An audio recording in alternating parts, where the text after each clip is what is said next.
Welcome back. Sports Card Culture podcast number 8. That is correct. We are here. It is December 15th. We're 10 days out from Christmas. Glad to be back with you guys. Some exciting activities been happening, so we're excited to jump into some stuff related to what's new in the sports card world. We have a pause in the podcast. That's because Celtics Sixers are playing right now. So right before we started taping, Clint goes, "Hey guys, you want to hear a great story?" And then he tried to tell us the story literally 2 minutes before we started taping the podcast. I forget that's why we're here. So if he does tell a good story, and I'm not promising that it will be, you're welcome. No guarantees. And if it's bad, it's Clint's fault. All right, so let's start off the podcast with the most obvious nonsense 2020. One game going up 5 times in value overnight. We got Talon Horton Tucker for the Lakers. Massive, what do you think, Clint? Massive movement. So, to be honest, I didn't know what he did in that game, their first preseason 33. game. Yeah, 33. I didn't know about it until I came to the shop. Someone mentioned, hey, you got to go pull his cards. And we sit on a bunch of Prism, Mosaic, Optic rookies, basketball specifically, for years. We sit on them for years. Right. They just sit there until there's somebody. And let's be clear about who we're talking about. We're talking about a late second-round pick last year. Yep. Played in the G League all year. I don't know if he got into a game last year. I literally never heard his name. And never mentioned once. But he goes 33 in a preseason game, and LeBron called him special. He's special. So that means he should go up 10 times in value in 12 hours. So I'll actually give you the numbers. Right now, his highest moving card is his select. He doesn't actually have a Prism base rookie. Yeah, he has Prism draft, but this is how bad he is. They didn't even make a card of him. They didn't even put him in Prism. So they have him in select. His select card has gone up 351% in the last 7 days. But let's be clear. That's because your chart is the last 7 days. It's really in the last 72 hours. It's really in the last 3 days. Yeah. Since, probably the evening. His Optic Raw has gone up 286%. And what about Mosaic? A lot of people have that. His Mosaic, so they're not tracking that one How in these they? 4. But so of the players, of price movements by player in the last 7 days, he's number 1. Even if I extend that back to 14 days, there's no basketball. He's still number 1. There's no basketball 14 days ago, so that makes sense. No. Is this all 4 sports? No, it's all sports. It's even soccer. It's everything. Here's what it is. Explain what you're looking at. So I'm looking at sportscardinvestor.com. Some of you guys have probably heard Jeff Wilson. He runs a bi-weekly, maybe 3-4 times a week. He does a YouTube video talking about sports cards. He's an entrepreneur. He had created a website called sportscardinvestor.com. There's a couple subscription levels. We got it, I think, 2 or 3 months ago, and I told Mike, I said, to be honest, I don't have time to research half these guys, right. And we're sitting on a lot of this inventory, and I just want to know who's a priority to list, whoever's selling. Right. So it gives you the ability to look up player movements. So here's the things I can search. What you're doing is you're using a website the way I use Facebook.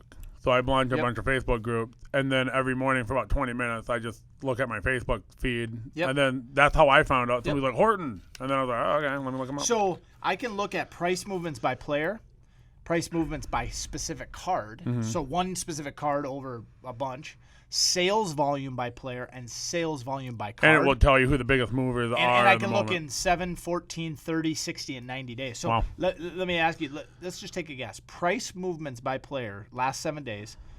Talon Horton Tucker's number 1. Guess who's number 2, 3, 4? Let's top 5 quick. Do you have any guesses? Are they football?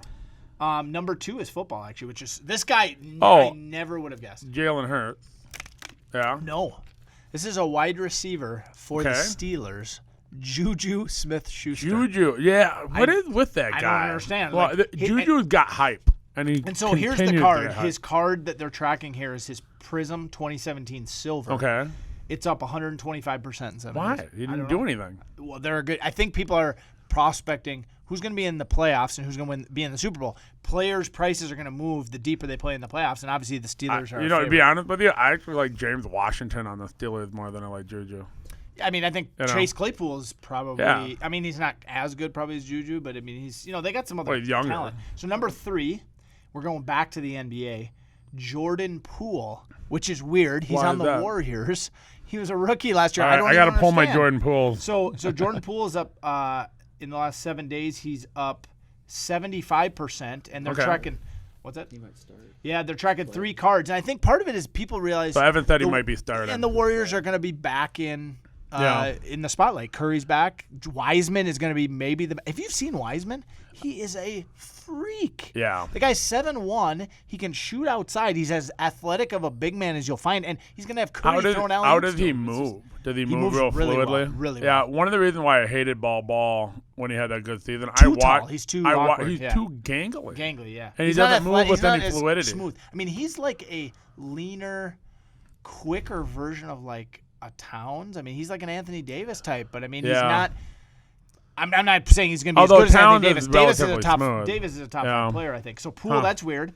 The next guy shocked me as well. Chris Carson, the running back. Really? Is he coming off injury? 2017 Prism Silver is up 70%.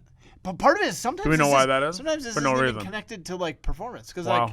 And then here's the last one. I've never even heard of this guy. Oh, you know what that could be? There was a blog post by somebody who has lots of followers. He's like, oh, I really like Chris Carson, and then off you go. Well, here's the other thing is sometimes the card is so low in price that to go from $1 to $3 is a huge percentage change. 200. So I can search by like dollar change too, and it's not as big. But percentage change. The number 5 guy is Adam Fox. He's a hockey player. Yeah, I've sold all of my Foxes, which Fox. Makes me sad now that I hear that. And I don't know anything about him. Number 6 is Chris Godwin. I got in a lot of hockey right when I opened the shop, and I had to learn some of the rookies last year, and Fox was one of the ones where I did the research, and I thought, it looks like he's a pretty good prospect. So. Yeah.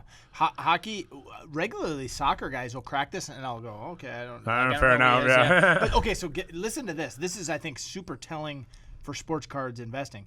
This is sales volume by player in the last 7 days. I think that's a better thing. Listen to this for a second.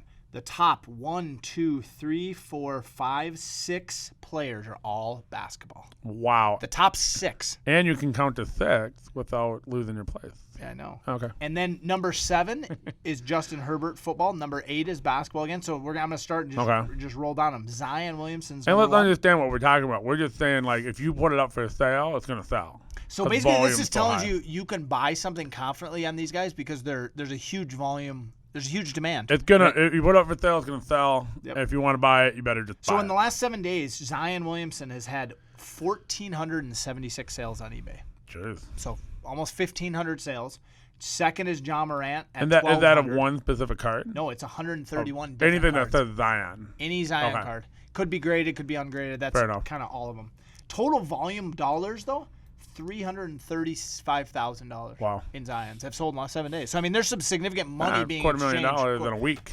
By the way, I read this stat. This blew me away. What would you guess, John, for total volume of sports card sales on eBay the last fiscal year? They just came out with it. eBay just sports card. Total. I gotta come up with it's a big number. I'm gonna say 80 million. It's about half that, 45 million. But I believe they said. I was going really high because I knew I'm usually way low. Think about that, though. 45 million cards have spot. Oh, cards. All cards. Oh, I thought you said dollars. No, cards. Oh, I'm way low on dollars. Way low on dollars. No, what is that, $800 million? 45 million cards. No, it should 45 million cards? 45 million cards have sold on eBay in the last year. 45 million transactions. How many $1 billion of value? I mean, dude, there's $100,000 cards. There's. Right, but let's say you average. Is it fair to say $10? That's 4.5 billion. 4.5 billion. Wow. There's not that many dollar cards compared to for every $1,000. Well, right, but card, you got to sell $1,000 cards.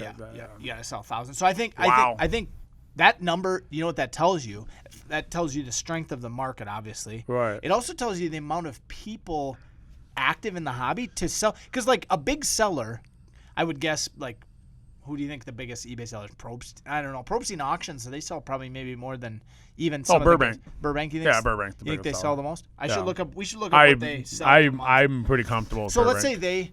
let's say they sold 1 million of that. Didn't we do the math at the National in 17 about Burbank? Yes. We were trying to figure out what their sales were. We were trying to figure out their sell-through rate. Remember they told us it was really low. It's like a couple percent. Yeah, he said it was 1.8%, and he was super proud about that number. So I'm going to actually tell you right now, Burbank in the last what is this? What are they giving me now when I search on eBay? Is this the last 30 or 90 when I look at their sold? It's last 30. Last 30, it says 120 plus thousand sales. Yeah. So they're probably closer to like 2 million. Yeah. So no, if it's last 30, that means that's 3.5. But like for me, I would have to look to confirm. But I think we've done something like 5,000. Is that how many sales or how many feedback? No, that's how many sales. Okay. Feedback's less. Yeah. They apparently average 1 I didn't know to 3 if or something. told you. So do you know what's your total amount of cards? How many specific? Now that includes like a lot. So not breaking down. Like, yeah. That I have. Yeah. How many? I have probably 30,000 cards listed. No. How many have sold in the last year? Do you think? On eBay. Yep. Not dollar amount, just total. Well, cards. I just said 40 million, 45 million. And what I'm trying to figure out is how many people are selling over 1,000 cards a year. It's a huge number. Oh, it right? might be a couple 100,000 people. So think about that. A couple hundred. So let's say 45 million. You got a few big players. So let's say 30 million is being sold by someone who does 1,000 so let's or go less. 10 million or 15 million divided by 1,000. 15 million divided by 1,000 is 15,000. Yeah. So let's divide that by a small city. Let's divide that. That's a small 15,000 people. How many employees are there in like Google? Like that's Wells Fargo's got 100,000. 100,000. Okay. Yeah. So, but there's realistically in the sports card hobby, and a lot of these people aren't making a living. A lot of them they're just just a side selling. hustle. But you got to remember that in terms of number of people, it's way higher because a lot of people sell 5 cards. There might be 1 million people have sold a card this year on eBay. Yeah. Right? I mean, it at wouldn't least surprise one. me. Oh, 1 out of 3. well, 1 out of 300 people. That seems a little low. To be honest with you. In terms of like collectors, like if I talked to 300 random people, I bet I could find more than one that bought some cards in the last year. Right. I mean, that's that number to me. I would be curious if eBay has disclosed previous years, but I would guess that number maybe's tripled in the last 2 years. I think it's gone up 4 times in the last since the 17 years? national. 17. Yeah, I think it's gone up 4 times. I think I've said this many times. I think the number of people in the hobby has gone up 4 times, and I think when the correction hits, we're going to lose half of them. Yep. That's my Well, general and let me prediction. say this. One of the good things being in the hobby, as you see a tremendous amount of sales volume, one thing that does is it stabilizes a market. Mm-hmm. Like a market becomes stable. A market is not stable when there's 5 transactions and they're all super high. The spread and volatile. becomes very small rather than very large. And then what happens is there's buyer confidence coming in and out when there's that many transactions happening. Where like I regularly hear this. I don't know if you've had customers say this, but like people who are new, like they can't believe a sports card just sold, like the Pokemon sold for $300,000. And like the more people who have actually engaged the in Jordan sales, PMG did that. The LeBron sale but did even that. on a smaller scale, let's say this year there's 1 million new people who have sold a card, a sports card for $100, which is a big amount. It took me a year or more to sell. I didn't have a $100 card until I was 30. Yeah, I didn't have a $100 card for a long time, right? And I sold a lot of $1, $5, $10 cards, but like all of a sudden that creates confidence of now they turn around, they sold a $100 card, they might reinvest. Absolutely. Which further bolsters. The nature of collectors is they never keep the money that they made off selling a card. They just go buy more cards. They buy more cards. They invest more. So let's talk about a couple of the other guys in basketball. I got DeAndre Hunter, had a good game. But when I went to go look up his prices, he was the number 4 pick last year? Yeah. Okay. All right. He doesn't want you to. Oh, he doesn't want me. So Evan's trying to shush alert. me. Now, normally when people do that, that means I'm screaming into the microphone. That's the immediate No, what thing it I means say. is he wants to keep being on the buy down. So DeAndre Hunter was like number 4 pick, I want to say. Top 5 pick. Yeah, on the national championship. I go look at the prices. They won a title. He's for, selling. My mind just went blank. No, Villanova, right? But, no, not. But let's be clear. Villanova? No, not Villanova. I don't care what school he played for. He won the national championship. I don't he care. should care. But I don't care. That's important. But here's the thing. He's selling for less than Horton. Virginia, that's right. I'm sorry, Virginia. Yep. Less than Kyle Horton. Guy was with them too. Yep. Less than Horton. Less than Horton is shocking. Does that make any damn sense? It doesn't make any damn sense. Now let me say this.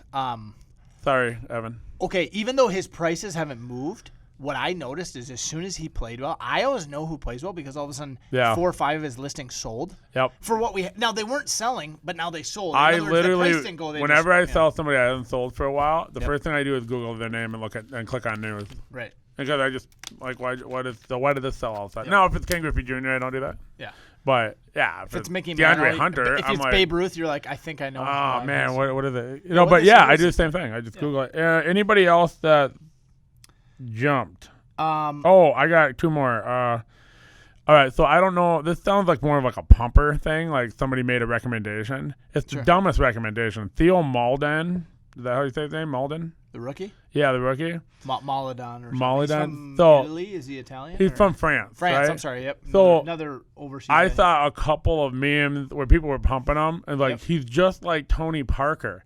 Really, he's just like the other guy from France. That's your comp. It's the laziest comp I've ever seen in my life. It is lazy. But it's making the rounds. And then I sold a couple of his cards. Let me tell you a card that just moved on a guy. He is the largest. Okay, so in the last 7 days, this guy's price on his one specific card has moved more than anybody.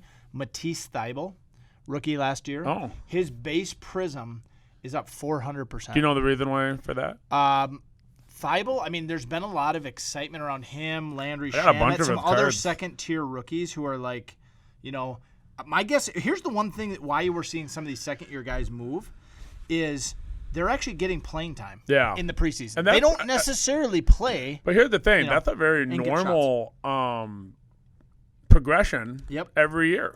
And so he's with the Sixers, and the Sixers have an opportunity for who's their big third guy. Well, I want to lead this into something. Yeah. So I tell my newer sports card customers this all the time, and then they invariably want to sell stuff back to me, and I'm like, why are you selling this card to me? Yeah. Is they'll get brand new basketball, and they'll look for Edwards, and they'll look for Wiseman and all that, and be like, here, you want to buy the rest of it? I'm like, why are you selling this stuff to me? Like, I want it. Yeah. I want it at the price I'm going to offer you, which isn't much. Right. Because a lot of these guys aren't going to play this year. It's got nothing but upside. Not worth anything, but there's nothing but upside. For sure. And so I just, if you're a new collector out there, and yeah, definitely, you definitely want an Edwards. You definitely want a Wiseman. Yep. But don't get rid of those. I mean, we're talking like the thick pick. People are like, nah, I don't want I'll give you a guy, Peyton Pritchard. Okay. You know who he is? Mm-mm. Played for Oregon. This guy can flat out shoot the ball. He's like the next like JJ Steph Curry. Can shoot deep, super smooth. Got drafted by Boston. Okay. Boston's going to be good. Now he's not obviously going to be their starter. Right. But he has the ability to take over games. Like his range is 30 feet. Like he can shoot it from anywhere. I went and watched some highlights of him. Yeah. Super exciting offensive. He led the Pac-12 in scoring. Or wait, yeah, he was the player. Pac-12. He was the conference player of the year. Okay. And I think he was a late first round pick. And so there's some guys like that who are super skilled, but they're not. Right now in this draft, it's literally everybody wants 1, 2, 3, and they consider every single other player worthless. Right. And so that is a horrible strategy. And I want to, and just so you know, I want to sell 1, 2, 3. Oh yeah. And buy everybody else. All I want to do is sell 1 through 3. So Pritchard, played for Oregon. He was the Pac-12 Player of the Year last year. He averaged the guy was I literally watched some highlights of a game where he took over in a fourth quarter and hit 4 or 5 super deep threes. And with the current NBA, as you think about guys who are selling, Trae Young, Steph Curry, Luka, all guys who can shoot, right? Ben Simmons is kind of fallen off partly, like we talked about last week, because he can't shoot, right? So I think we talked about that off air, right? Off air, as if we're on air. Did we? Right. We talked about it after the last podcast. A couple threes.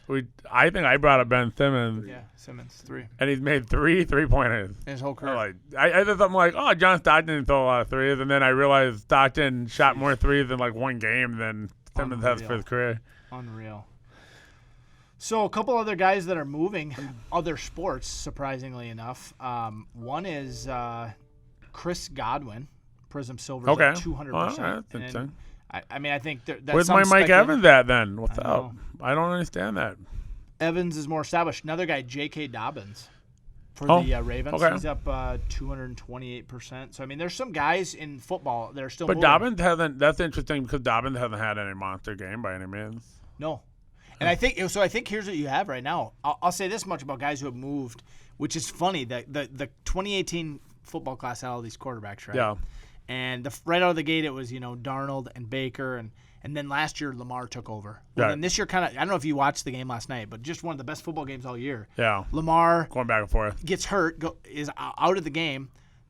It's fourth down. They're down a I didn't touchdown. see He that. comes running out I didn't of see the that. locker room, hobbling, on 4th and 5 and throws a touchdown to tie the game. Oh my God! I didn't Then miss that. Baker drives them down to score, and then Lamar drives them back and kicks a game-winning field. They kick a game-winning field goal to walk I off. completely missed that part. What I did was I looked up and I awesome saw game. McSorley, and I was like, okay, something So happened. McSorley got hurt. And then I looked Yes. down, and something amazing was happening while the TV was on, and I was working, and I wasn't watching You it. were watching it. Oh, that's good times. Yeah. So, but what's interesting is one guy who's trending right now is Baker, because if you look at the Well, he had a 4 if you look touchdown at- game oh, and too. if you look at the two teams, like I think Cleveland might be a better team this year than the Ravens. The Ravens defense they have a has been better awful. record. Now they beat them last night, but they have a better record. They're going to probably play at home in the Be a playoffs better versus seed, on the road. Yeah, better seed. So there's some. Well, that and the Cleveland fans, man, they just here's something interesting. Like the Atlanta market is Yep. the worst market. If you're from Atlanta, buy some cards.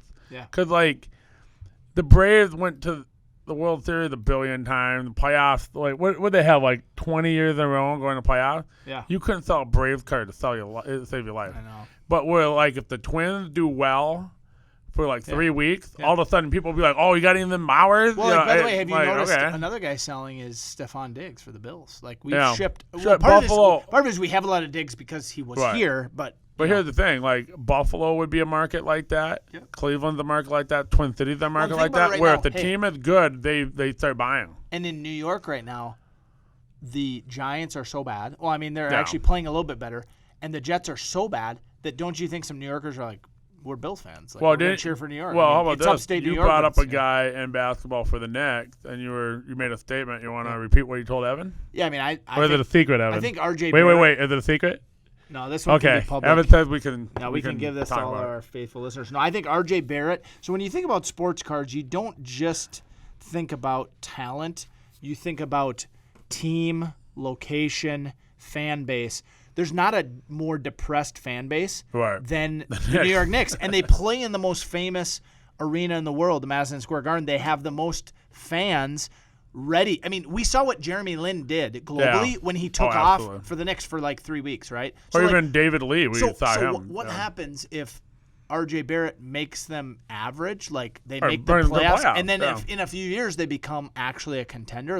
I think the last 2 preseason games, their first 2 games, he's led the team in scoring. And Yeah. he scored 18 and 25 or something, and he's definitely their, he's their key player. He's the face of their team. Let me sum up what I think you're arguing. You're arguing that when it comes to cards, you may want to side with a guy who might not be quite as good Right. in a large market like that than a guy who is a little better selling for the same price in Phoenix. Absolutely. I think you're exactly right. Now, let me say this. If you live in Minneapolis and you're a Twins fan, by all means be a collector right. of Miguel Sano or Right. Byron Buxton. Well, But if we're you're- talking about but from an investment from standpoint. an investment yeah. standpoint. So I want to make that clear. I collect a whole bunch of guys that I'm not collecting Don't because sell. No. that's not why I'm doing it. So Right. you have two sides of the coin, but the reality is there's a lot of collectors in New York. And if the sports cards hobby's booming as much here, how much more so in a market that's 25 times Minneapolis? absolutely. You know what I'm saying? Absolutely. And if you think about sales And they've been volume so depressed for so long. just a little bit of hope. They haven't even had a team in the playoffs in any sport, I feel like, 90. for so long. It's like I'm just the thinking about the Yankees, Knicks. but Last yeah, time they the were in Knicks are playoffs, 98. and the football 97. teams have been bad since the Giants won. Yeah. The Jets have just been 04. The terrible. 04. Yep, the Brady loss to Right. David Tyree catch. Yeah, I mean, so you got to keep in mind, why is it that Derek Jeter sells more than a whole bunch of contemporaries that actually were better players? Oh yeah, absolutely. So since we like to talk about stuff that's not necessarily sports cards, everything we like to go off. I found out a little tidbit. It's still kind of I don't know what to do with this information because I'm not in this area, but our friend Matt, one of the dealers in the shop, he came in. We're chatting, and he said he tried to go to Target to buy some Legos, and like the Legos went from like 3 big shelves to like half a shelf, and I'm like, all right, because of Christmas or what? They're using the plastic to make face masks. And I guess the price of plastic has shot up. Sure. And so the supply of Legos is going down. They just can't. It's a more valuable use of the plastic. Right. Well, it's like or Lego probably doesn't have an incentive to build lots of new stuff if the commodity price doubles. I'm making up numbers, but if it doubles, then all of a sudden it's like, all right, let's be a little more smart about what sets we're making. Right.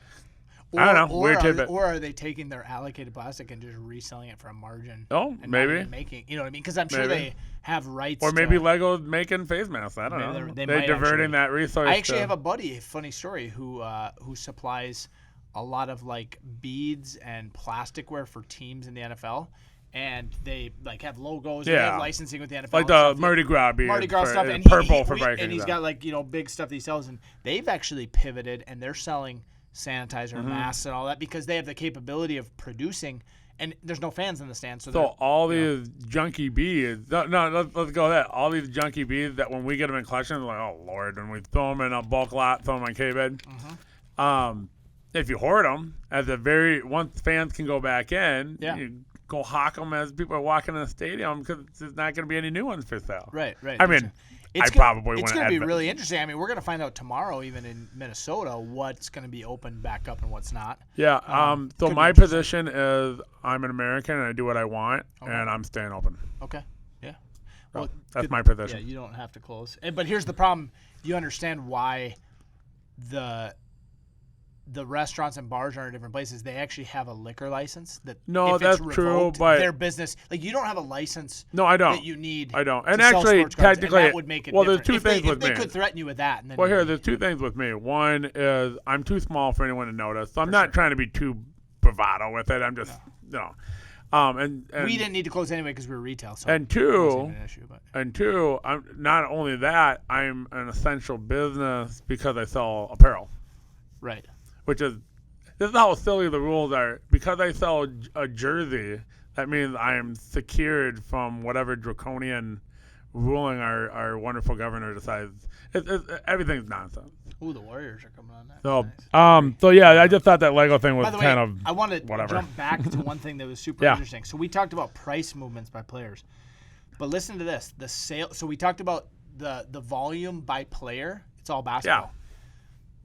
But volume by card in the last 7 days, all top 6 are football cards. Okay. Justin Herbert Prism, Jalen Hurts Prism, Tua Prism, Joe Burrow Prism, Joe Burrow Mosaic, and Herbert Mosaic. It's almost like quarterbacks are a big deal in football. Not only that, it's so it can kind of be deceiving when you talk about price increases, numbers, volume. Right. Like you're taking some information and trying to gather this picture. Right now, still football's outselling basketball. Yeah. As far as the quantity of these specific cards with Prism just releasing. Right. But what you see right now is we see this this is a sweet spot in the sports card hobby. You have the NFL going into its playoff season. Yep. Basketball's firing up. Right. And preseason and spring training in baseball is a month and a half I would away. argue probably middle January we'll start seeing. Baseball. It wouldn't surprise me if middle of January we're doing the podcast like, all right, baseball is happening. Yep. It's always before. You think it's like, okay, well, pitchers and catchers report February 1. Yep. Oh, it's already started to go by then. For sure. Because people are looking ahead. Yeah, the market's very anticipatory. Americans are very good at pricing. For sure. Yeah. Pricing. I mean, the market will naturally the first to move in the market is the smarter. It's a game of chicken. It's a game of chicken. Who's gonna be the first to move? For sure. And the first to move is usually in an advantageous position, but you don't want to be the first to move in October. Well, think about how baseball could benefit from the fact that everyone's been inside, not able to do anything, and if all of a sudden they say, hey, most of these states say, hey, we're outdoors, we're going to let fans. Like, this could be the most well-attended baseball season ever because you had everyone who missed it last year. Now there's there's this hunger to, socialize and enjoy things that, a little new is, for our non-Minnesota listeners, and our non-Minnesota listeners probably don't care. So there's that too. But what's up? the St. Paul Saints are now the AAA affiliates for the Twins. Yeah. The St. Paul Saints is one of the best baseball experiences you'll have. And For sure. I'm a game watcher. Like, Yep. when I'm in the stand, we went to a Twins game. We went to an Iowa Cubs game, too. Yeah, I went to an Iowa Cubs game. And when I watch a game, I watch the game. Yep. Like, that's what I do. So at the Saints, like, they're literally, I don't want to call them nobodies. I mean, they're better at baseball than I am. But, like, they're never going to be in the major leagues. I'm still watching that game. I'd be like, hey, you want some cotton candy? I'm like, shut up. It's 3-2. It's 3. Like, There's a guy in scoring position. Like, this guy is never going to. So, but it's a really fun experience. I can't wait to go to a Saints game now that I can actually watch Twins prospects there. And their new stadium's beautiful. In downtown. I mean, it's right next to the. I'll tell you a little story. Summer before last, we've gone to the last 2 4th of July games. Okay. And the 4th of July games are great because they do fireworks, right? And we bring the baby with, and the 7-year-old baby. 7-year-old baby. So summer before last, the way they did it this year was, so the year before you stayed in your seat and then they played like rock and roll and watched fireworks, and that was really fun. This time, like, you go out on the field and they brought food trucks into the warning track. Oh, nice. And you got to go on the field, buy your ice cream, buy your whatever, put a blanket out on the field. Nice. And so. Can I join? No, it was great. I'm coming, man. And by the way, like, what's really cool about it, it's the most expensive ticket they had. I think they're $40 tickets. Like, it's really affordable. Super, yeah. And so what happened was we're watching the fireworks. The fireworks get done, right? Mm-hmm. And now it's, I don't know, the game ends at 9, whatever. Maybe it's 10:15. Mm-hmm. So the lights of the stadium go on, right, in the middle of the night. And everybody kind of hangs out for about 15 minutes, and people start leaving the field. Mm-hmm. All right, so we're walking off the field, and a mayfly lands on my shoulder. And I go, hey, Kirby, look at this. Kirby's my daughter. And I go, that's a mayfly. And I flick it off my shoulder. And then another mayfly hits Kirby in the head. And I go, she goes, they're no big deal. And I flick the mayfly off. And then 2 of them hit my wife. And we're like, what's going on here? Apparently, a swarm of mayflies were flying, and then the lights came on. They go, oh, that's a good place to hang out. And it was a biblical plague where literally by the time we got to the parking lot, there were people doing their windshield wipers and just wiping mayflies off their window. So the guys who parked under the light in the parking lot, the whole truck is covered in mayflies. Wow. It must have been this massive swarm. And I was like, oh, people were running. People were like, because it really did seem like a plague. It was crazy. You were crazy. trying not to like open your mouth and breathe one in your. Dude, like, one got me in the mouth. Like I just swallow it, but I'm like, just spitting it out. I've seen a video or two of like that in the past. Where that's nuts. That is crazy. So it made for a fun story. So did your car get covered too, or what? We were not under a light, but what we ended up doing was listening to music on YouTube for an hour while everybody left. So what my theory was, as all the stadium lights went out, the mayflies would leave. Sure. Because our car was covered. Mm. I mean, it wasn't as bad as I'm picturing a truck under this light. I can literally see the truck. It was 100% covered in mayflies. Sheesh. Now, ours wasn't that bad, but I was like, I didn't want to drive in a big mayfly plague. But it's funny how we. I'm excited for outdoor baseball. I'm excited for the Saints. I'm excited for the Twins. I mean, I think the Twins are going to be better, and the Twins got some great prospects that now we can go watch in St. Paul. Absolutely. So, if we can see early Krylov and Larnach. Yeah, that'd be fun. I think they might make the squad though. Royce Lewis. What do you think, Evan? I don't think Larnach and Krylov, or one of the two. No, Krylof's the starting left fielder. Yeah. You think though he'll start? Oh yeah, that's why they got rid of Rosario. Okay. Yeah. Rosario. Larnach, no, but and Royce Lewis maybe. But not at some point in the spring. Larnach. But I think to start the year, you're going to have some guys for sure that are like. Possible call-ups that are. I think half of our top 10 is going to get demolished because they're going to be major leaguers. Yeah. If you look at the top 10 for the Twins. All right, I want to talk about something. Okay. So I kind of talked about this last podcast, but I've gotten into so many arguments with people about the price of prison football. Okay. People are so angry about it, and they're thinking that Panini is driving the secondary price on prison football.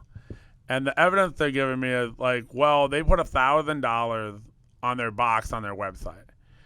And I keep trying to explain, like, I don't know the percentage that they hold back for their website, but it's a tiny minority of the product. The vast majority is going out to wholesalers and retail. Why is everybody so mad at Panini for the secondary price? Let's be honest. I'm not trying to defend the corporation. I'm just like, hold on. Let me ask you a question. And this is actually going to parlay into another conversation we're going to have hopefully after this. Is does anyone get mad at Rolex for making such a high quality product that it sells for so much money? People want it so much. Like it's not, such a unique idea. We're mad that like the market has responded to the value of something and appreciated it enough. Like now I get it from a collector side because we have customers who like remember the days of buying hobby boxes of Prism for $100. But is that Panini's fault? No, is that Upper Deck's fault? That's my point. Panini's not in the business of selling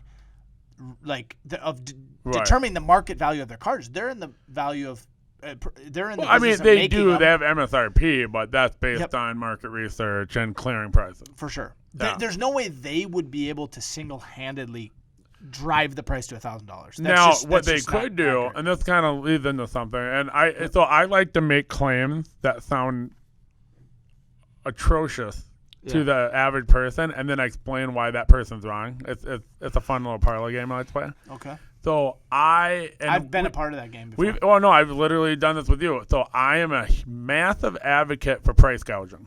Yes. Explain price gouging. Let me be very clear. Yep. I advocate price gouging. I think it's a moral good.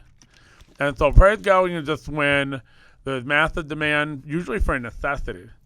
And commodity specifically. A commodity, and a retailer will jack up the price. Context being to make more money. Context, Hurricane Katrina. Right. So my example is always a hurricane. A hurricane's coming. We know how long a hurricane's going to last, right? Yep. So, and then I use water as my commodity. Everybody needs water. Water might get shut off. So everybody goes to the store to buy water. Yep. Well, water is 24-pack is $5, right? Yep. The reason why price gouging is a moral good is that it's a natural limit on quantity without trying to keep a database of whoever's bought. So you go there, the hurricane's coming, water's $50 a case, what the hell, right? Yep. Well, you know how much water you're going to need. You're mad at the retailer, but are you going to clear the whole pallet of water, or are you going to buy exactly how much your family needs to weather the storm?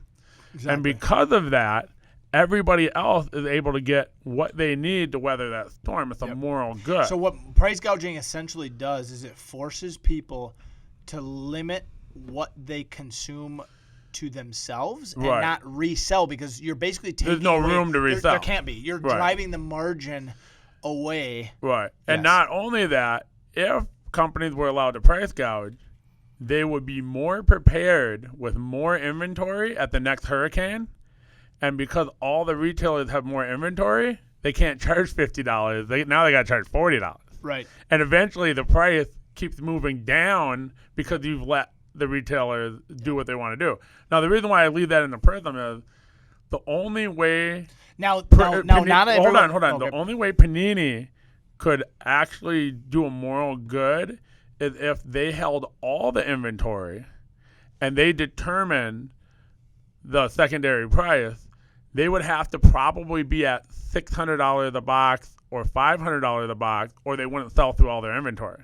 And so if it was up to Panini, the price would actually be less. I don't know if it's half.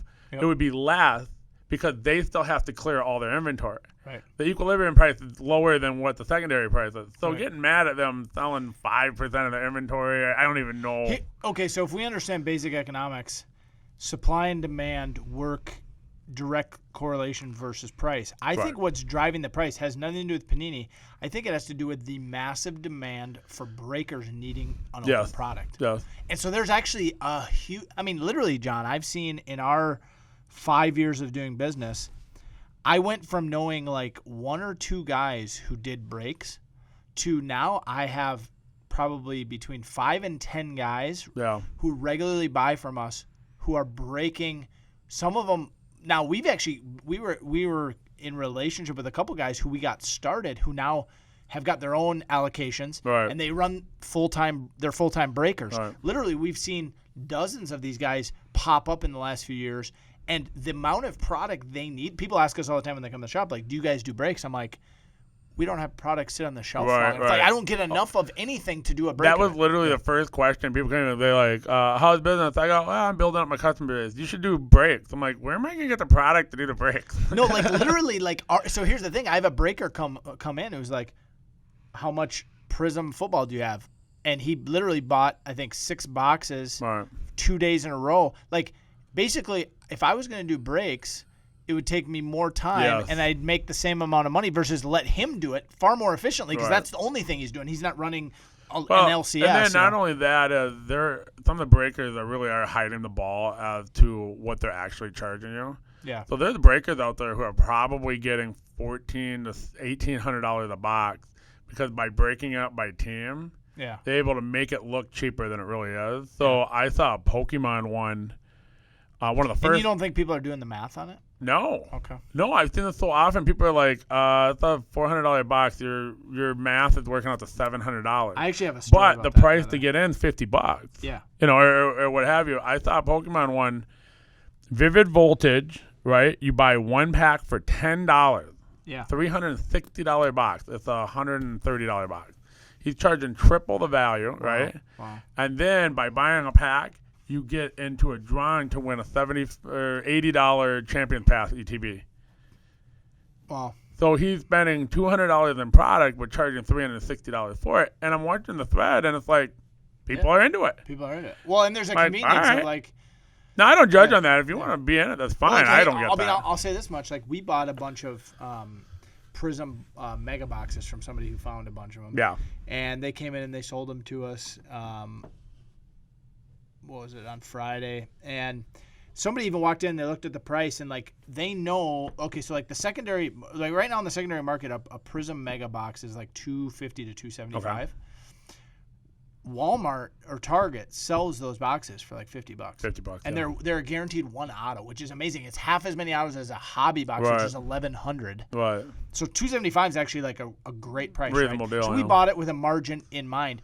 But I had multiple people tell us like, the fact that I can walk in here and buy one versus literally drive to 10 stores to maybe get lucky to get one. Right. Like, time is money. There's plenty of people who are like, you know what, my business generates way more money than me doing. So, like, the market is smart that way. Like, people will decide when the price gets to the point where it's like, no, I'd rather actually go find it myself versus, like, come to you. I think we talked about one of the early podcasts that I had to wrap my head around that because I grew up so poor. Like, the constant, I have to remember there's some people that are very high income individuals, and an hour of their time is incredibly expensive. For sure. And so if they want to rip a box, they could care less what the price is. They just want to rip a box. And for them to be able to walk into a store that they know is going to be open and know is going to have product on their shelf, it's worth the extra. And so back to your point, though, I have an interesting story to connect to the braking side.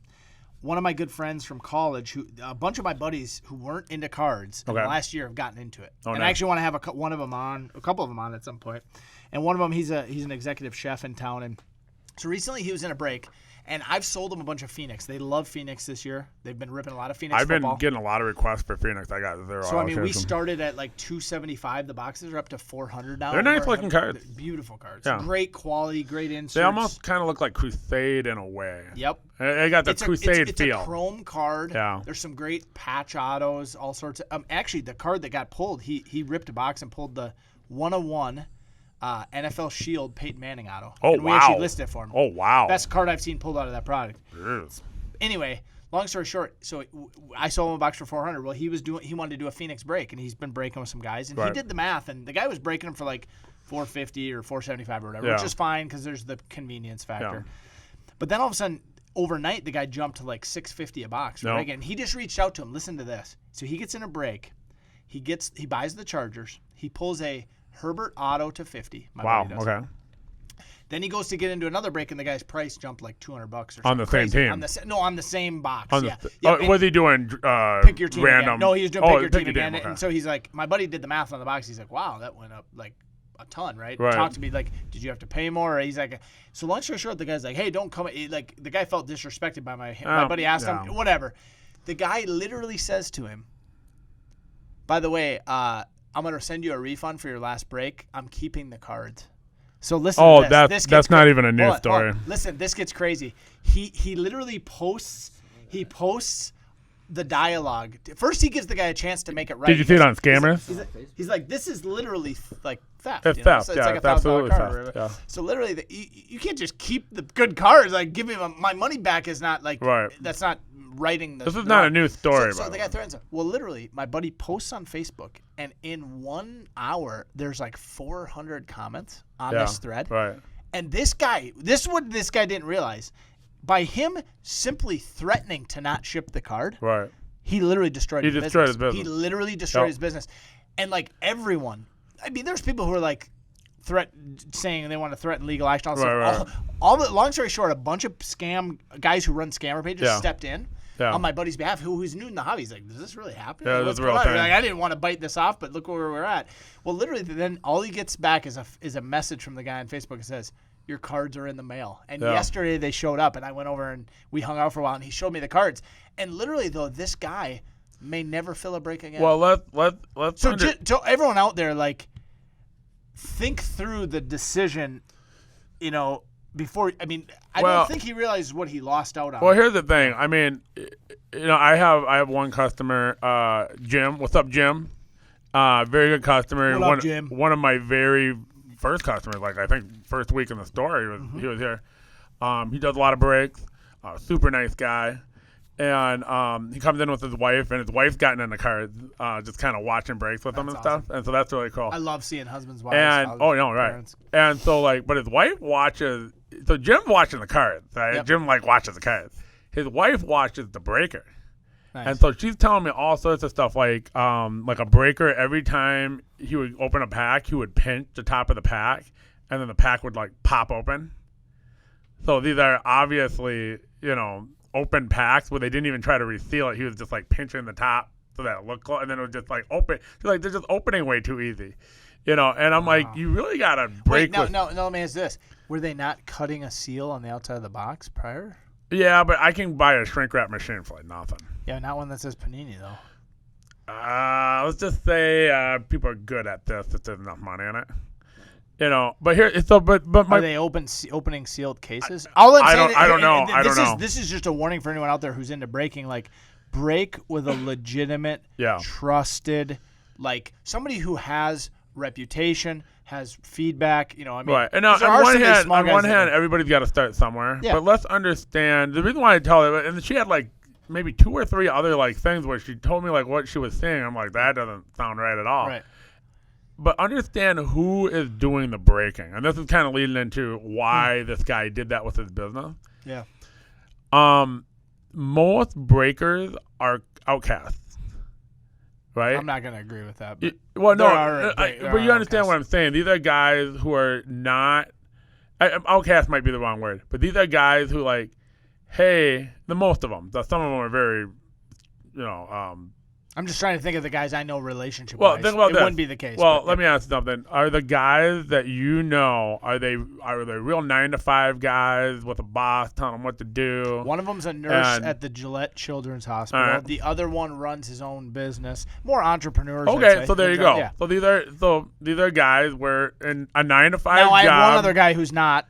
I'm not gonna. Yeah. Right, but you get what I'm saying. Yep. So think about that.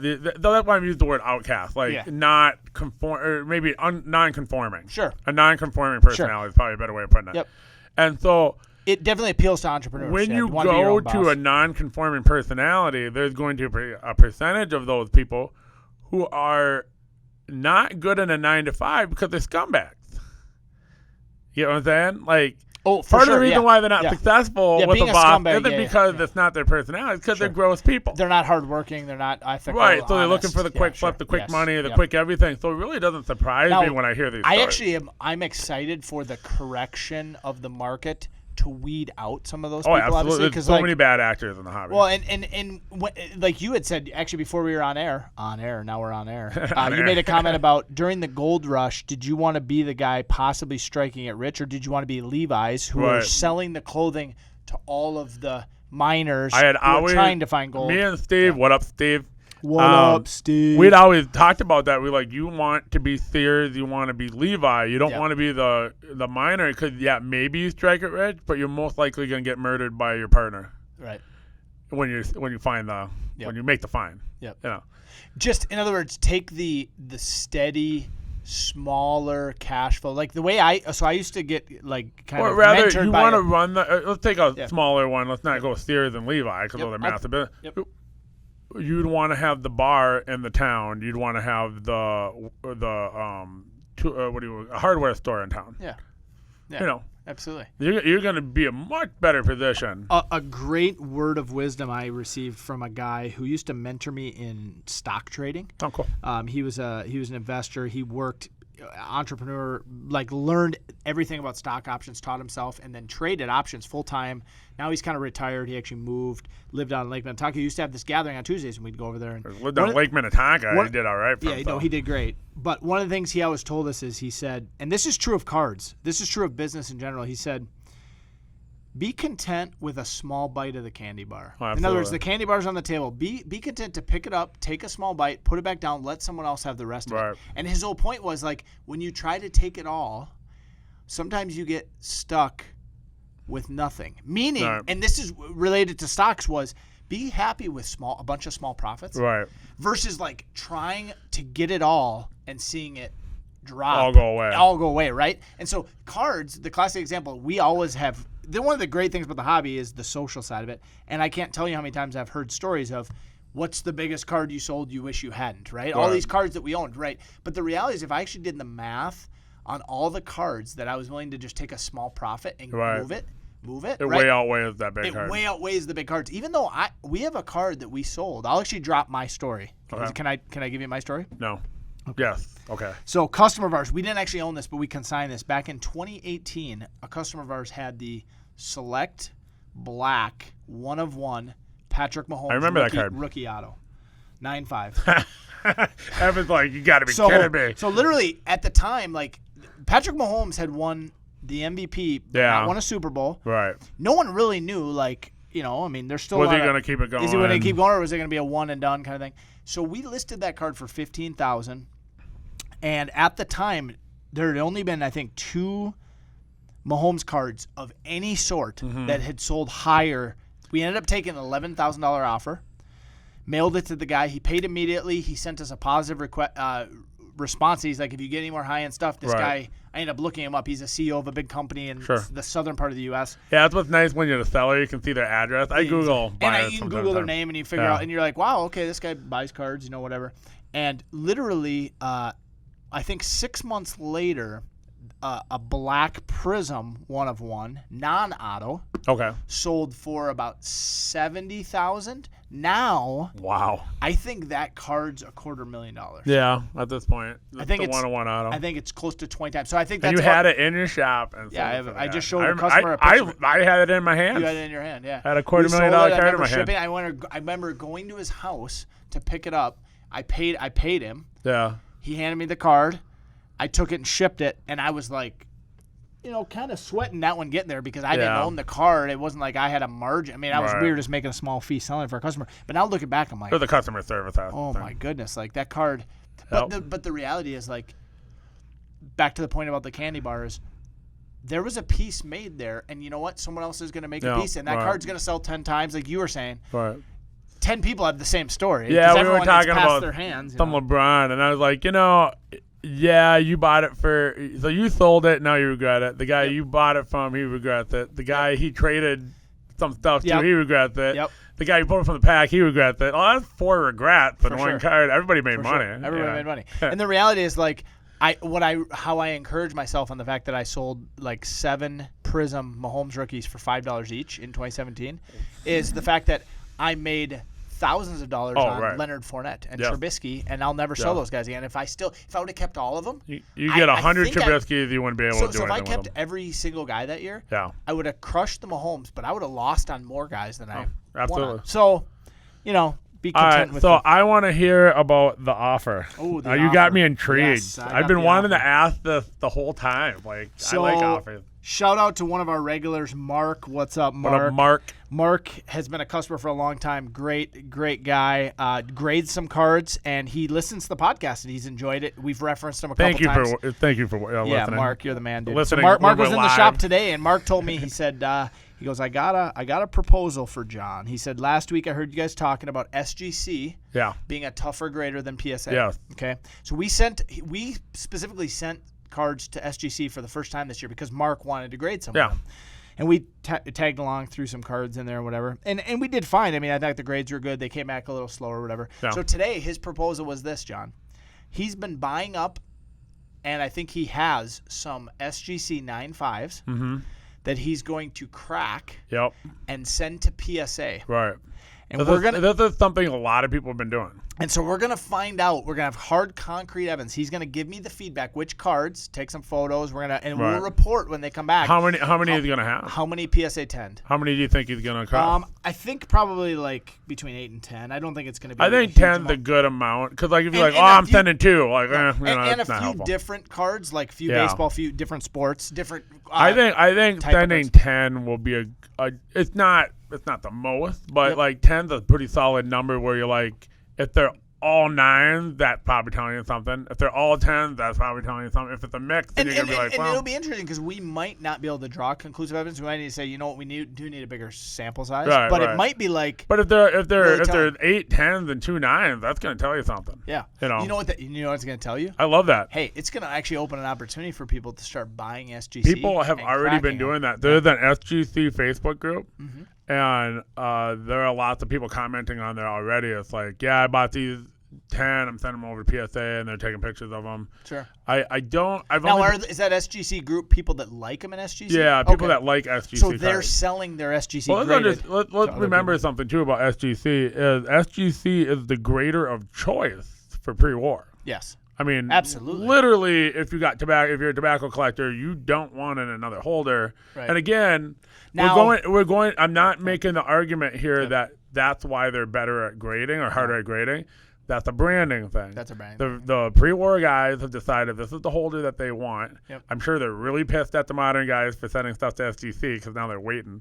Yeah. But that's a branding thing. Sure. That's not part of my claim. Yep. Now, well, I shouldn't say that. A little bit of it's part of my claim is that when you've established your grading based on the nuance between a 4.5 and a 5 and a 4, right? That's a hell of a lot harder than a 10.98. Yeah. So, I mean, maybe they are so detail oriented that. I'm not going to say I'm making that claim. Yeah, I'm not going to say that more detail oriented. I will say this much. I'll say this much. I think you were there. I think in 2017 in Chicago, we had a conversation with a customer who came by he gave us the rundown on SGC. Do you remember this? He has the number 1 graded gold border T20. Yeah, okay, this is coming back. Okay. I'm trying to remember which set he has. The gold border T209 Yeah, set. one of the tobacco sets. Not the 06, it's later. Right. Not the Honus Wagner. Not the Wagner and those. And he has the number 1 graded on the SGC registry. Which doesn't really exist. Yeah, there's an SGC registry.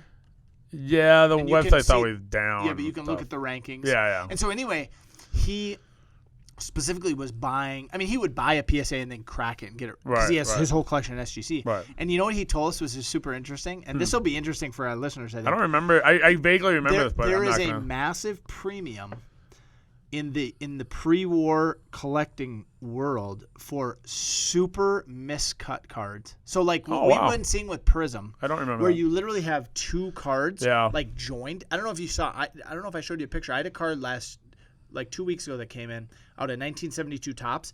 It was 3 cards in one because it where it was cut. It was shifted down and over. Oh wow! So you could see all 3 cards in one point. I've seen half and half both ways. I don't think I've ever seen a trio. So it's all 3, and literally this guy was telling me. He said when you have a tobacco card that's that's miscut like half and half, it's the most valuable there is. So it's more like coins then. It's literally like because you know what it is. It's a 101. It's Yeah. it's you're creating scarcity not on high condition because some of these cards there's no 10s. They're not gonna ever get a 10. There's no 8s. There's no some. Well, of them, I did that. I bought a lot of So that's Zions the way last year where the photo, so it's Prism Draft, and so you know how it has that indent on the card. Mm-hmm.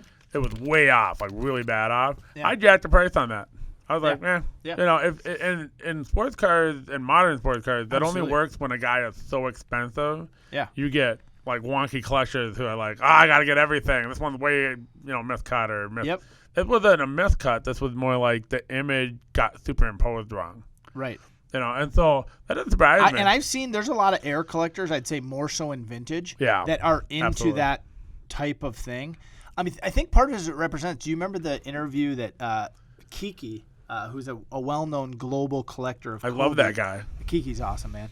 So explain this guy to me. So I never met him. Kiki, do you love me? So Kiki rolled up on our booth in Cleveland What up, Kiki? for the first time, and he had a Beauty and the Beast backpack, and he had white gloves on. Like Michael Jackson. But then that's how he handles his cards. Oh. And this guy, so he's super interesting. Every time I see him, Where is he from? So he's from Germany. Germany, that's right. Okay. And he actually was featured in like the 1998 Beckett as him and his brother are the two biggest Kobe super collectors like in the world. That's awesome. And they love Kobe, right? And so he pulls out his bag, and we're talking cards, and he's into cards, but he's also into getting people into cards. Right. Did I tell you this story Yeah, where so he started telling me he'll run into people and they'll be like, oh, he'll ask someone, oh, what are you into? And they'll say, cartoons, or they'll say some movie, Star Wars or something, and he'll have a card for them or some celebrity. Yeah. So literally, we start talking to him, and we know he's from Germany. And at that time, Moritz Boehringer was a receiver for the Vikings. So we pull out of a box a Moritz Boehringer, and I'm like, I want to give this to you, Kiki. He's like, oh man, I can't believe you're giving me a card, because that's what he does, right? He gives people cards. And he goes, I told myself I was never giving this card away. He goes, it's one of my favorites of all time. He's like, I'm going to give it to you. And he took this whole video of him handing it to us. And when he pulled it out, I just cracked up. And we still have it at the shop. I'm trying to remember the card. Bert Reynolds. Oh, Bert Reynolds. It's a Bert Reynolds celebrity card. He just loved it. He's like, this is my favorite cards. And now keep in mind, probably the most American thing he's ever seen. Keep in mind, he's giving me a Bert Reynolds card, and he's excited about it. Yeah. And in front of us, he has laid out on our case $200,000 in Kobe's. Right. The rarest thing I've ever seen. But the Bert Reynolds is he had a one-of-one Kobe, LeBron, and Jordan triple auto. I mean, literally, that's name your two. It might be 100,000, 150, 200, and he's more excited about giving away Beauty and the Beast cards to some kid. It just cracks me up. But anyway, well, I did that when I was a kid. I would have friends, and I would talk about cards, and they'd be like, "Oh, here's some cards." Yeah. Because I wanted friends. So this is the connection to the miscut. This is why I brought up Kiki. All right. So Kiki has a collection of love that PSA guy. 1s.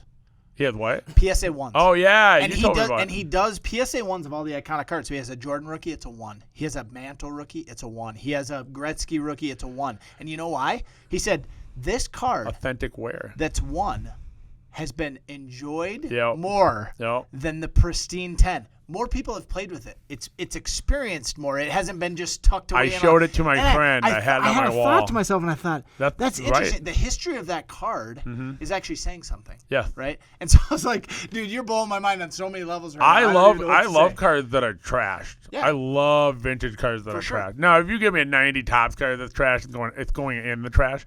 But if you show me a 56 Aaron and it's just beat to hell, I'm like, that looks like a vintage card. Well, do you remember at the same show, Evan Mathis, who's the offensive guard from the Broncos, who sold the PSA 952 Mantle for $2.8 he's the million? guy who keeps trimming cards.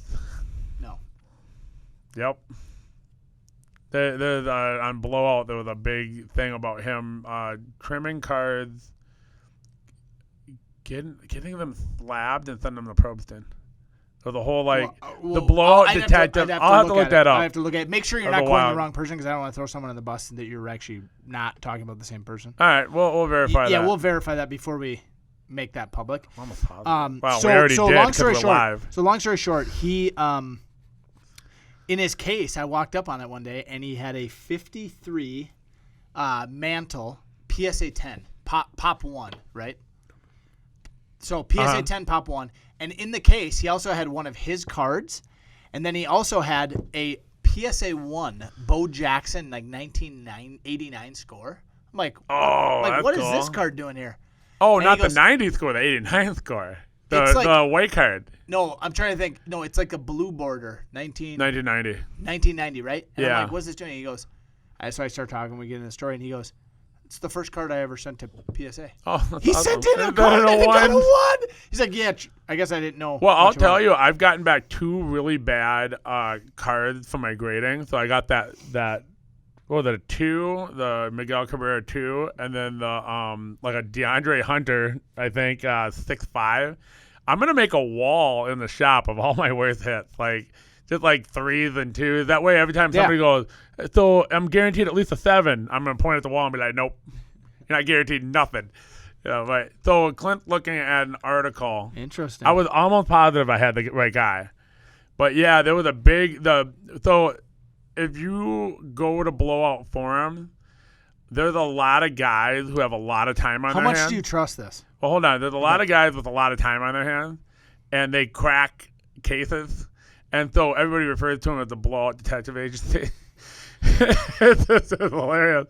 It's like, but I'll tell you, I've seen some threads that are amazing as to the detail and the ability to try. Usually it has something to do with things being resold, and then there's a spot on the card, and it's the same spot on the card, and now it got graded up like 4 or 5 grades, but it's smaller than the previous card. All these things, but yeah, I remember that was a year and a half ago. I don't know if you were following that one, but it was a while ago, probably before I had a shop.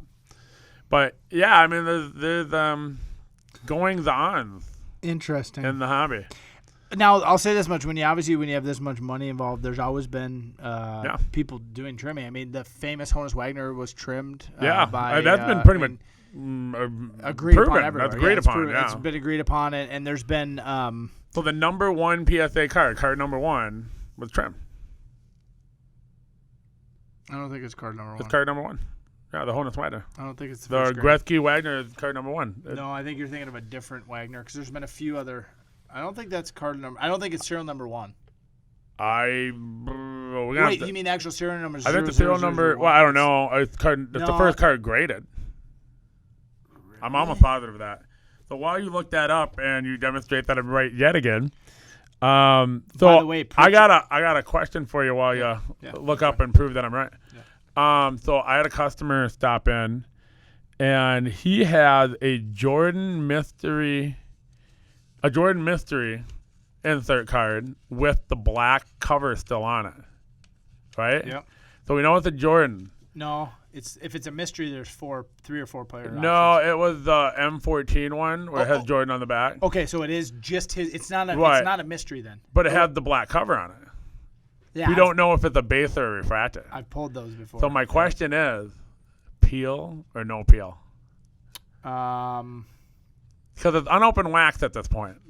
Wow. Right? Right now, it's part of a refractor and part of a base. Are you sure that the backs don't say refractors? He showed me a picture of the back, and it doesn't say refractor. So it's not a refractor. No. I think the refractor. You think so? I had wondered that. I didn't know that card well enough. So it's the M14, like borderless. M14 Jordan. Right. I'm gonna pull up a refractor quick. Yeah, if it says refractor on the back, then it's like, oh, okay. But if it's mystery, then why would they put refractor on the back? Yeah, it says refractor. Oh, it does. Okay. So underneath, see how underneath the bottom? Different one. That's M14. Yeah, I don't remember. We'll do some more research and come back next week. That one does say refractor, but if it's a different card. So this is the 96 Topps Finest Mystery. Yeah. So what is a mystery, though, is if it's bordered or borderless. Oh, so that might be the mystery. So here's the, and I'm not sure if you're, like, that's the borderless. Yeah. And that's. I like how you keep saying that, as if people can see what you're looking at. Yeah, sorry, I'm showing John some photos. I'm pretty sure they all say refractor. They all say refractor. So then the issue is whether it's bordered or borderless. So then the question still remains: do you peel it if you don't know? Well, and you don't know. And by the way, you also don't know what the grade is going to be. You don't know what centering is. You don't know what surface defects, any of that. Do you peel it? I still want to have the game. If you want to grade it, yeah, but if you keep it unpeeled, I don't think. Yeah, that was the other question. Can you grade a unpeeled mystery? I think you can grade it. That's what I thought. Yes, that's what I told think him. you can grade it, but actually, I would almost just authenticate it and leave it peeled because it's a one of unpeeled. Sorry, leave it unpeeled. Right. Because there's less of those, and I think as you think supply and demand, there's gonna be a bunch of 10s that get peeled. Right. And if you're the only guy left with one unpeeled, right? Like, No, I that's what I told him. Yeah. I think you should leave it unpeeled and get a same grade. debate comes up now with all the rip cards. Yeah. So like you pull an elegant rip card, do you rip it or do you leave it unripped? Well, sometimes it's really easy on a rip card because the card you got sucks, and then it's like, well, what's the worst I can do? For example, we had a customer pull a Trout rip card. Well, how about the Ted Williams when I was in the shop too? Yeah. I mean, I personally like keeping them unripped, but that takes self-control. That's right? so hard, dude. It's like an unopened box of wax. But you should see my house. I'm sitting on all this vintage wax unopened. I never have a temptation to rip it. I just don't. I find that baffling. And now I ripped crazy. some.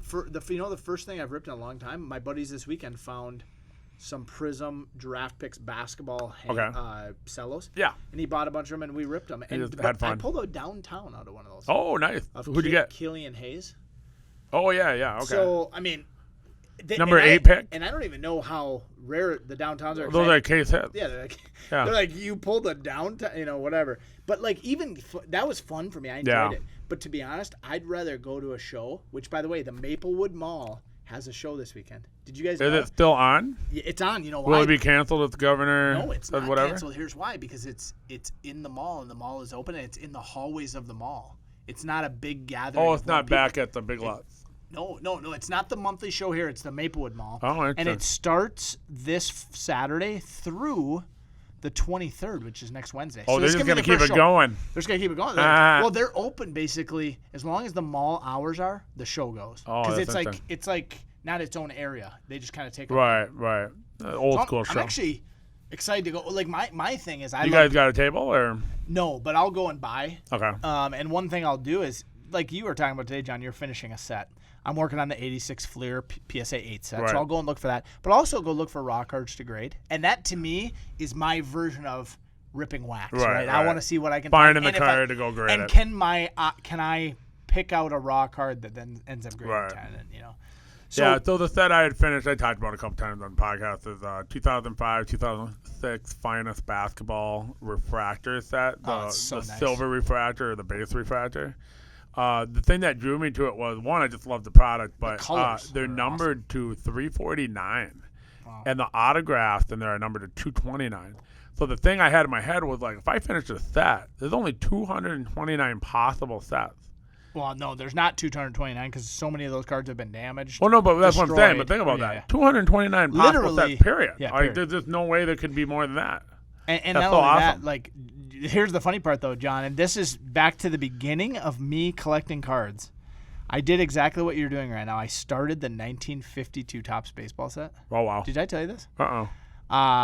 I think I got 130 cards. I had a handful of Hall of Famers. Okay. I had none of the high numbers, none of the big names. I mean, I had, like, the best card was maybe, like, Duke Snyder or something, like 150. But, I mean, they were pretty low condition. But anyway, I got to the point where they got too valuable and I had to sell them. And so I actually think you're getting to a place where, like, you might have to break the set up to sell the LeBron. I don't know about that but while Clint was looking at the set today, he kept going, well, the LeBron and PSA 9, Clint is trying to get me to break the set up. I'm just trying to let you know what kind of cash you got in there. It took me 15 years to finish the set. It's going to be tough. You're going to hold on to it. Yeah, I think so. 15's longer than me. I was only in that for a couple years. I think what I may do is if I find another LeBron or another Kobe or another Chris Paul that's not in great condition, I don't care what the condition is.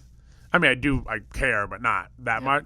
Then maybe, I buy a LeBron that's obviously a 6 and I got a good deal on it, then I'll grade the one I have and sell that. Yep. I don't want to break that setup. I love putting together vintage sets. That's actually the thing I almost like the most. I collect I collect Mullet or whatever, but like I love taking out a set. You know what, as a dealer, as someone who sells cards, one of the things you learn is I learned the nuances of a set by doing it. So I put together the 70 Topps baseball set complete. Found out who are the high numbers, the SPs, all that. Put together the 75 set. Put together part of the 52. So like I like, And now I'm doing the 03 Topps Chrome Right. and the 86 Well, the two big when I was basketball learning sets. Pokemon, just last August, I was like, good, let's open a bunch of Darkness Ablaze. I opened up 15 boxes Of ETBs, of boosters, Darkness Ablaze, because it was a $100 Charizard to chase. And I figured I could get most of my money back, but then I was like, I'm going to list all the singles. I'm going to put the master set together and do all this stuff. And that's how I learned. I learned like weird stuff, like the hollows are part of the base set. I had no idea. I thought that was a parallel. I don't even know. Yeah, I don't even know. The reverse hollows that are the shiny foil. Yep. And then the hollows are the ones where it's just kind of like a prism inside the picture. Mm-hmm. I thought that so I'm doing the listing and I'm like, how is it that I don't have any parallels of this card? I opened up 2.5 cases. Right. And then because I'm a moron, it took me like 15 minutes to figure out as part of the base set. So how many cards are in a Pokemon base set? It depends on the set. So Like every set's different. That one's like 230-ish cards. And so are there, like you're doing a refractor set for basketball, are there such things as like That's reverse hollow, but they don't make a Okay. reverse hollow of every card. Oh, okay. So that set's way smaller than the base Like, set. so So what, a half master set really is a master set. It's the base set Yep. plus the reverse hollow. That's the master set. We You bought can go one step more by adding all the promo cards to it, but that's a little wonky. Yeah. Okay, so the base set, you can pull all of those out of any configuration. Yeah. So you can pull those out of the ETBs or the Right. or the boosters. So or the promos can be like those boxes with its 4-packs, and then there's a promo card, and then Yep. it's sold in such a weird thing. I think that's like a super master set. I don't know what you would call that. Nice. But yeah, that's all I learned. I was like good. I'm gonna chase these Charizards. I'm gonna do the listing and then figure out how Pokemon works, and that's how I figured out how Pokemon works. Nice. I wanted to just bring up something real quick. There was a record sale this week. A Wayne Gretzky rookie. Oh yeah. O-Pee-Chee PSA 10. She is an O-Pee-Chee 10. So if you see the picture of this card, people will be really interested. Like, if you're familiar with the O-Pee-Chee cut, the way the cards were cut, they're actually like jagged. Yeah, or frayed. Yeah, they're like, Maybe. it's not clean. So like Right. initially you think, oh my gosh, like a PSA, that must be like a PSA 5, because like on a normal Topps card, if there's that. Now is that level 10? Does it have a frayed edge? Yeah, it doesn't look like a Topps 10 would Right. look, right? Just sold this last week for But a let's understand something. Yep. With that edge, that's the way they are. That's the way they are. Therefore, when they're graded, that's the way they're supposed to be. They look at it and they go, that's normal. That's a 10 Right. of that. There aren't any without it. So Correct. this card is a pop 2. There's another one? There was one. No, here's the deal. There was one graded years ago. I actually know the guy who privately sold that card for $500,000 like 3 years ago. Okay. This one just got graded. So the graded number on this Well, no, card. I was just saying, I'm amazed that there are two. That there's two. So this card just sold for $1.3 million. That's now, the new benchmark for hockey. Hockey. That's the highest selling hockey card of all time. Now, the cool thing about that is I have a lot of customers who have actually bought and are holding a lot of Gretzky rookies. As they say, rising tides raises all boats, right? I always, whenever I say that, my first response is rising tides sink all ships. And I'm like, nope, that's wrong. Rising tides. That's not the way it goes. Ships with holes. Yeah. So. But you know what's interesting? I saw an interesting correlation this week. This week, I had a gentleman come into the store. He actually's been into the store twice now. Okay. And he came in. First time he came in, looked around for a half an hour, didn't really say much, then came up to the counter and started engaging me in conversation. Sure. Then I was like trying to feel out, what's going on. Then like partway through, this is an older guy who very modestly dressed, whatever, pulls out of his front pocket a Gretzky and a Jordan rookie. And so we start talking. And I'm saying, whatever. You want to grade these? He's feeling me out like, hey, what's this grading thing? How does this all work? Oh, okay. Then I think at the end of the conversation, he lets me know, just so you know, I actually have 6 Jordans and 5 Gretzkys. Wow. I bought them all in the 80s. Yeah. And I've been sitting on them. And I didn't ask him this, but I think I'm going to. If this sale specifically isn't the reason why he decided now I either need to grade these cards or sell them, right? Or both. To do something or get off the pot. To piss or get off the pot. So he comes in, and then he comes in 2 days ago, and he didn't bring them all. This time he brought 3 of each. Oh, wow. And I looked through them, and they were different than the first two. Was he trying to get advice as to what the best one to grade? Condition and stuff. And so I told him, I said, he kind of wanted to walk through it. And then he asked some really good questions. And I've had this conversation a dozen times where I can tell he's trying to feel me out. Like, can I trust giving my cards to you? Because that's a lot of money, yeah. Yeah, I mean, those 6 cards with and he had 2 Bird rookies. Okay. Conservatively, so what do we have, 11, 13 cards. Conservatively, retail on all of them, 25 to 40,000, depending on how they grade. Now, he had a Gretzky that I thought could have been an 8. But it was interesting to me, like, how this record sale, like, the cards are coming out of the woodwork. The guy lives in Prior Lake. Well, how about He's had them forever. How about this? Sudden, we literally saw the PMG green Jordan, and then the base card went up. Exploded 105 times. Right. Because it was like $2 card, and now I don't know. And now the Kobe in that set's way up, too. Yeah, so it doesn't surprise me one little bit that all the Gretzky's at all grades. Now Gretzky's been moving a lot in the last year prior to this sale, right. and I think here's actually what happened. I don't think this sale is just going to raise prices. I think what happened is prices have been rising, and whoever had this card went, was like, this is a good time. This is a good time to sell. And so they're working simultaneously. There's an investment card at the very beginning. But there's a harmonious relationship of obviously if you have that card and you have a plan of selling it, you're trying to time the top. And so they obviously brought it to market, and that thing sold for twice as much as the last one sold. All right, Evan, how far are we in? Hour 20. Hour 20. So let's end it. Yes. Do you have anything super important you want to talk about? I do not. Okay. I don't think I ever have anything super important. That's never happened. Anyway, so I wanted to do this because I'm really thankful for anybody listening to us right now. Like, I mean, absolutely. Anytime, like I just opened a business. Like, we talked about Jim. Jim was here the first week I was open. I'm so appreciative of that. Those early people that come in, because you're like a starving man in the desert. You know, and somebody hands you a cracker. I'm going into a Eddie Murphy routine here. Oh, nice. You know, and I mean, it's an amazing thing. Like, you're scared and you're nervous and you're trying to build something. And you're like, is it going to work? And right. And so we got a comment today, and you've asked for topics to talk about, and let's see, Atomic Zombie Android, love the name. He had said that he really likes 90s baseball. Yeah. And I'm not really sure. It was sort of a broad topic, but I love 90s baseball. And I thought, what are some of your favorite cards from the 90s baseball set? So 90s baseball is super interesting because so many people, you hear the blanket statement that, 80s and 90s baseball is junk, right? Yep. Wrong.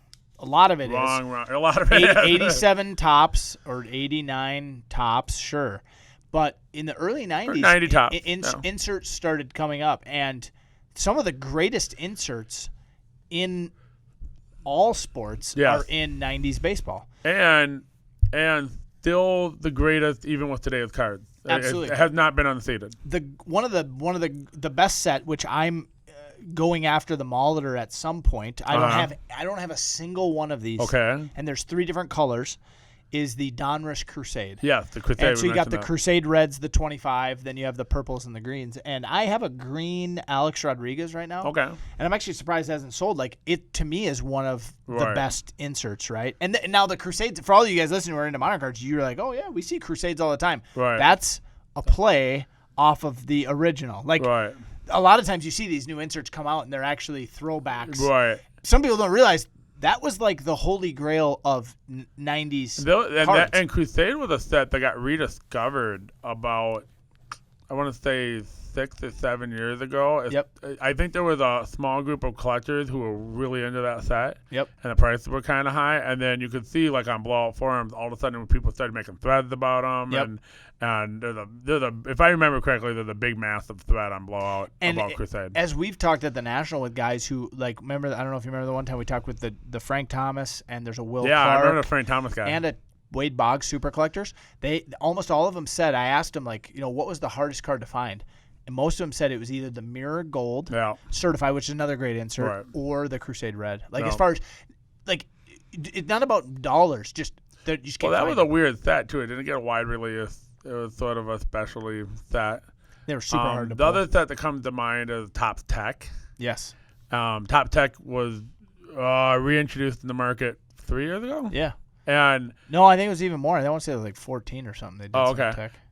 But Top Tech was crazy. They Super cool. would make a card, and then they made like 100 variations of each card. So the number on the back, I can't even remember how it goes, but it's like the AB version number 47. I mean, B, like D, C. People are trying to complete the whole like player, and it's impossible. By the way, I know your story about the thrift store finding some golds. Yeah. I had a gold last year, a Ripken, and like somebody, I was talking to Jeremy about it, and I said, "Tell me about this this set." He goes, "One of the hard things about the set is they're worth a lot. They're super rare, but like it is a daunting task to take under." Collecting one player because you need like 140 tens. Right. Like if you're gonna do the whole if you're gold doing set, a PSA, yeah. Or no, I'm saying if you're gonna do the gold set of a player. Oh yeah. It's like whereas like I think it's more rare. I think it's more common for somebody to just be like, I'll take 110. Well, like I'm just talking about just doing the base set. Not the even base the gold. sets. Like I mean, it's so many different because what happens is you end up running into like. You keep finding 4 of the same one that you already got, right? And then you're like, then I'm trying to find this other one. They're not worth any different. Like, there's no design that's worth more than the other, I don't believe. Let me throw out another iconic card in 90s baseball. I think if I think of all the 90s baseball cards that I would want that I don't have, I would want the dual autograph of Mickey Mantle and Ken Griffey Jr. Yes. Out of Upper Deck in 93 on card. What year is that? 93, I believe. 93. Do you remember at the National when Baseball Card Exchange, the guy had like 7 of them in the case? No. 7 of that card, all graded. Yes. And they're like $1,500 a piece. I bet that card now. Let's take a look at what it's going for. The Griffey Mantle. So I got a question for you. 90s baseball, you can only collect one brand. All right, and by brand I don't mean Topps and all their subsidiaries. Right. I mean literally brand, like Topps, Flair Ultra, Top Tech would be its own set. Yep. What are you buying? I am buying 1993. No. Any brand, so you can 10 years. Yep. What brand? Not any one. So if it's Tech, it's only 1 year or 2 years. I'm gonna give you 2 years. I'm gonna give you first the year and then the set, and then I'll take all 10 years. Starting in 93, Topps Finest baseball. Ooh, that's a good one. Because the refractors, I love the refractors. I love them in basketball too. Yeah. But like that was so nuanced. Now that was the ultra premium. Now the problem is like I like Metal Universe and I like Metal and I like the PMGs, but like there weren't baseball PMGs made every year. Like basketball was a different. Like they prioritized PMGs in there. By the way, that Mantle is a 94 Upper Deck. Okay. And think about this, 94 Upper Deck. I don't know if you ripped any of that. Super boring. You could pull that out of the box. Can you believe that? Like it's a painting. Yeah. Just like that card came out of I don't know how many boxes you'd have to rip. Boxes? Cases. Like hundreds of cases. They're selling for like an average authentic one is selling for like $5,000. And they were member 1,500 or something. So just iconic. Well, anyway, I'll tell you my brand. My brand is, and you know, I had to think of something, and then when you said there weren't so many every year, so I had to like Circa was one of my favorite sets. Love it. Thunder. But they didn't make it very, very long. Yep. So I got to go with more options. They had the Raves. Yeah. Circa did, yep. But I'm going to go with Flair Ultra. Flair Ultra. In terms of photography. I loved the look of those. Photography and the insert sets. There are platinum medallions. I'm not even talking high dollar. There are sets of 20 that are of 20 cards that are worth $9. And it's some of the best art we've ever seen in cards. And this is one of the things where I'm telling people, like, you're spending all this money on cards, and that's cool. Yep. But if you're a real collector and you really love the cards, you need to look at Flair Ultra inserts. They're amazing. In the 90s and just my pick your price point and start building sets. The card that when you said Flair Ultra jumped to my mind. 1997, David Arise Ortiz. Oh, right. His rookie. Do you remember it? His old name. And it's that gold cursive of their name. No Ortiz. And it's just Arias, sorry. Arias or whatever. So he went by his old last name. Right. And like the look of those cards, and then you had the gold medallions. Yep. And like the way it was like it wasn't chrome surface, it was like foil, but it was like shiny, and it was like it just jumped out at you. Well, like one of my favorite instant sets in Flare Ultra was it hot glove or hot leather? Both hot glove. Hot glove. It was thick. It had a texture on it, and it was die cut. And it was die cut like a glove. It's like the Hot Shots of basketball where they did the flame. It was it's so awesome. And then the other thing the 90s had that I still love when they do it is Acticate cards. Yes. So 94 Sport, I believe. Yes. Was the first year they did. And that was the A-Rod. Yes. The A-Rod rookie Acticate was a big deal. Yeah. I love clear cards. Clear and cards some of that it was in 94 and 16. Of course I'm going to like. You know, it's funny that you bring this up and that they asked this question because today we actually bought from a guy in southern Minnesota. I think there was about 15 boxes of 90s baseball. One of the boxes he has was a 95 Finest baseball box. And I thought to myself, man, I kind of want that box. And then he also had a 95 Finest basketball box. Hold on a second. Did we talk about the basketball box? Finest last podcast? I don't think we did. I don't remember. Oh, oh my God, we did. Okay, so thank you, Atomic Zombie Android, for the prompt topic. But we're gonna end the podcast with some basketball. Oh, that was so sick. Jumbo box of Finest. Go, Clint. Yeah, so John is a good friend of mine, as you guys know, and John I like that guy. He's John cool. has thrown me some nice leads at times. And he, so a lot of times I don't get on KBID. He's on there more because he's the one running the KBID site. We just sell it through him. And that is correct. And he told me about an auction in northern Minnesota. Where were they out? North Dakota. Was that North Dakota? Yeah, okay, Fargo. Fargo area. And they had already sold a Finest basketball box, the jumbo.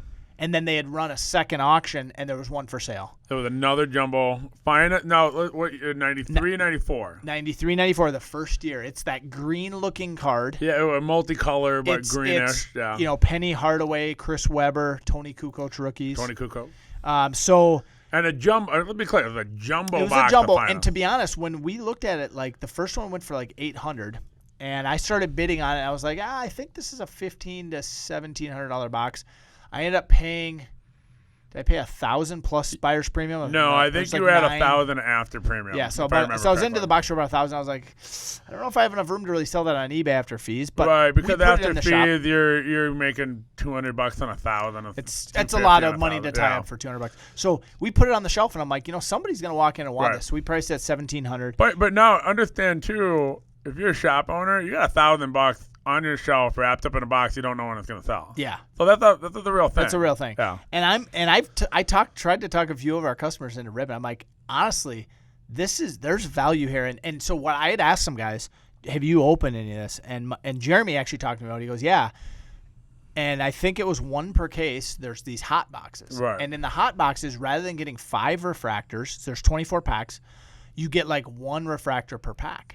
And I started doing the math. The set's like 132. I'm like, well, if it's a hot box, you're looking at 24 out of 125. You're like 1 in 5 to get a Jordan, right? Or you're like 1 in 4 to get a Jordan, Penny, Kukoc, or one of the big, or Pippen, or you know what I'm saying? Like take or Shaq, one of those guys. So one of the top 6 guys. Like you're gonna get a pretty good card now. 1,700. Or Shaq second year. No, 1,700 is still a lot of money. But so on Black Friday, we run a sale, and it's 10% off wax. And one of our customers in St. Paul bought the box. Okay. So he didn't open it at the shop. Well, he ends up calling back and telling Mike, dude, I pulled a Jordan out of the first pack, and I think it's a refractor. And he's like, he's kind of new to 93 and he Finest. doesn't know what a refractor looks like. He's not sure. Not positive. He's like, is this a refractor? Well, he sends Mike a photo. He's like, Mike's like, you pulled a Jordan. So he pulls a Jordan out of the first pack. And what are the Jordan raw? I know you looked that up. Raw, they're like the box price, like 15 to 2,000. Yeah, I know you looked that up the second that happened. PSA 10s are like 7,000, and I'm like, how is it centered? Looking at the surface is fine. Oh yeah. So hopefully. then he calls me. I'm at the tree lot over the weekend. Right. He calls me on Monday, or Mike tells me, hey, he needs this customer. I won't say his name, but he's got a question for you. So I call him Monday. I go, hey man, congrats on the Jordan. He goes, can I send you some photos? He goes, I got 40 refractors. I go, you got 40 refractors? 40 refractors. I'm like, are you sure? I'm thinking to myself, are you sure? Like these are refractors? Because he's new to it. So you're thinking, maybe he's thinking. And the fact he wasn't sure the Jordan was, and so he sends me a photo, and in the photo, there's 3 Penny Hardaway rookie refractors, a Jordan refractor, and literally a refractor of every star, almost 2 or 3. There's like 6 Akeem refractors. There's 5 Hakeem refractors? There's 5 Reggie Miller So refractors. not only did he get a hot box, there was 3 coaches. Wait. Not only did he get a hot box, not only did he get a Jordan, but the collation was in a way where the stars were. He got the best collation of this crazy box because somebody else got a hot box, got all common. Yeah. Based on this guy's or collation. got 8, Spud Dino Webbs Raja. and Dino Rajas and no Jordan refractor. But now. And wow. So I'm like thinking to myself, what if he would have gotten 6 Jordan refractors? Oh, right. What are you kidding 6 me? Jordans. 6 Jordans. So he sends me a photo and then he goes, I'm gonna bring them in. So he brings them in and lets me look at them, and I'm like, you gotta grade these, So we're sending him some off to grade. He actually did me a favor. I actually asked him if I could buy some from him. Yeah. And I bought like one of each of the stars. He gave me one Hardaway. I'm just like, I love the set. To be honest, I go, dude, you got to start the set. Yeah. Like, you literally have the whole set. You got to start a graded set. Yeah, I mean, you could start a graded set. And so, blew me away. He ended up averaging almost 2 refractors a pack. That's so nuts. if you're out there and you know but the jumbo that's weird box, that, some packs had 1, some packs had 2. it makes no it blows my mind. So that almost seems not even like a hot box, but an error box. I was telling all the guys, this could be a hot box. It was a hot box. It was a hot box. He crushed it. And I'm so happy. I was so happy. I was like, man, I'm glad we didn't open it. I mean, in some ways, I'm glad. I'm like, these guys have been like, what? So I'm gonna end the podcast on this little tidbit about how I'm a moron. I know everybody likes to hear about how stupid I am. Come on, John. So I've had laryngitis. So I get laryngitis every year, and I lose my voice every year. Halftime I get sick. Other halftime I'm fine. I just lose my voice. This year I don't get sick, but the laryngitis lasts for like 6 weeks. So about 4 days ago, I bought some cough drops, and my voice is fine now. So I'm a moron. So I could have just bought cough drops 6 weeks ago. Kind of like my cleaning lady stealing my dishes. It's kind of like my cleaning lady stealing my dishes. Exactly. We've had some fun ones. Here, this is the thing. I never gloat about how smart I am because it's like I'm gonna get checked on that really fast, really quick, and really harshly. Smart. All right, thanks everybody for listening. Have a really great appreciate it. Christmas, Merry Christmas, and we'll see you guys soon.